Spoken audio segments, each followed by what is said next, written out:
যশোরের নতুনহাট এলাকায় মর্মান্তিক সড়ক দুর্ঘটনায় প্রাণ হারিয়েছেন 2 জন আর গুরুতর আহত হয়েছেন আরও 2 জন।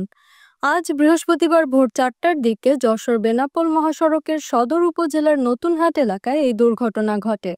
একটি প্রাইভেট কার নিয়ন্ত্রণ হারিয়ে রাস্তার পাশের একটি গাছের সঙ্গে সজোরে ধাক্কা খায়। নিহতদের মধ্যে রয়েছেন যশোর জেলার মাসুদুর রহমান মিলন এবং উপশহর সার্থী মিল এলাকার জুই। গুরুতর আহত 2 জন হলেন বাগেরহাটের ফকিরহাট উপজেলার মামুন এবং যশোর সদর উপজেলার মাসুদ। তাদের অবস্থা আশঙ্কাজনক হওয়ায় দ্রুত যশোর জেনারেল হাসপাতালে ভর্তি করা হয়েছে।